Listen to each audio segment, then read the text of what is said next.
Iran ने Gaza युद्ध में तबाही का नया ब्लूप्रिंट तैयार कर लिया है। सवाल इसलिए क्योंकि आईडीएफ ने जो दावा किया है वो इसी ओर इशारा करता है। आईडीएफ का दावा है कि हमास अब ईरान की मदद से क्रूज मिसाइल तैयार कर रहा है, जिसकी जद में पूरा इजराइल होगा। सवाल है कि इजराइल अब इस नई चुनौती से कैसे निपटेगा। नमस्कार, मैं हूं सुनैना सिंह और आप देख रहे हैं न्यूज नेशन डिजिटल। 3 महीने से ताबड़तोड़ बमबारी, वार जोन में ग्राउंड पर इजरायली सेना का भीषण प्रहार और गाजा में इजराइल के एक्शन का ही ये नतीजा है कि हमास की सल्तनत नॉर्थ गाजा के बाद अब साउथ गाजा में भी सिकुड़ती जा रही है। हमास पर इजरायली सेना कहर बनकर टूट पड़ी है। गाजा का युद्ध अगले फेज में पहुंच गया है। आईडीएफ का दावा है कि नॉर्थ गाजा में हमास के बड़े कमांडरों का खात्मा हो चुका है। आईडीएफ अब गाजा में हमास के उन ठिकानों को तबाह कर रही है जो सेंट्रल और साउथ गाजा में मौजूद है। लेकिन जंग के बीच ही अब आईडीएफ ने हमास को लेकर चौंकाने वाला दावा किया है। गाजा में हमास के पतालोक से यही वो हथियार बनाने के सामान बरामद हुए हैं जिसे लेकर तेल अवीव टेंशन में है। दावा किया जा रहा है कि हमास अब ईरान की मदद से सटीक हमले करने वाले मिसाइल को तैयार कर रहा है। दरअसल गाजा में दारेज और तूफा इलाके में इजरायली आर्मी के ऑपरेशन के दौरान इजरायली सेना को जमीन के अंदर हमास के वेपन मैन्युफैक्चरिंग प्लांट का पता चला। लेकिन इजरायली सेना तब हैरान रह गई जब हथियार बनाने के लिए इन सामान की जांच की गई और पता चला कि इस वेपन मैन्युफैक्चरिंग प्लांट में हमास क्रूज मिसाइल बनाने की तैयारी कर रहा था। आईडीएफ के दावे के मुताबिक आतंकी संगठन हमास के पास से हथियारों के वो कंपोनेंट मिले हैं जिससे साबित होता है कि हमास क्रूज मिसाइल विकसित कर रहा है, जिसे ईरान के मार्गदर्शन में तैयार भी किया जा रहा है।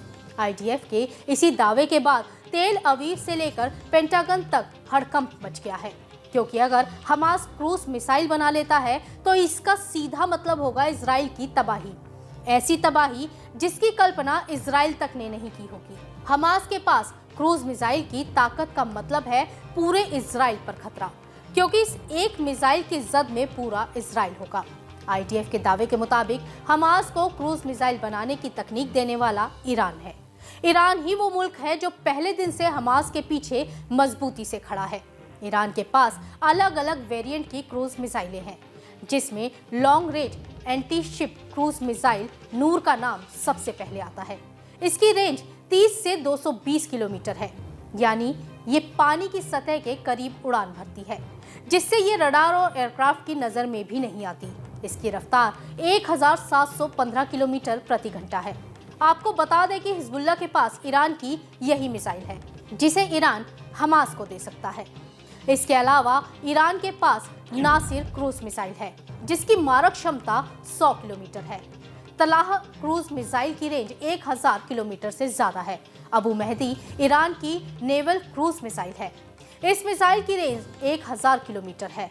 घादिर एंटी शिप क्रूज मिसाइल भी ईरान के पास है।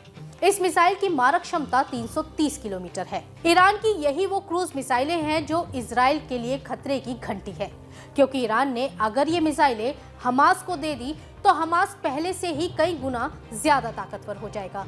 अभी तक हमास के आतंकी रॉकेट, बम और गुरिल्ला युद्ध के जरिए इजरायली सेना का सामना कर रहे थे, लेकिन क्रूज मिसाइलों के जरिए हमास इजराइल पर कहर बनकर टूट सकता है। क्रूज मिसाइलों को कंट्रोल किया जा सकता है। इस मिसाइल में अधिकतर जेट इंजन का इस्तेमाल किया जाता है।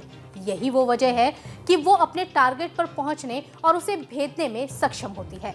क्रूज मिसाइल पृथ्वी से 15 से 20 मीटर की ऊंचाई पर टारगेट की ओर बढ़ती है और अपना टारगेट को हिट करने के लिए अपना रास्ता खुद ही डिसाइड कर लेती है। यही वो वजह है कि हमास के पतालोक से मिले हथियारों की ये सामान अब इजराइल के लिए खतरे की घंटी बजा रहे हैं, क्योंकि ईरान की मदद से अगर हमास क्रूज मिसाइल डेवलप कर लेता है तो पूरे मिडिल ईस्ट में जंग की आग भड़कना लगभग तय है।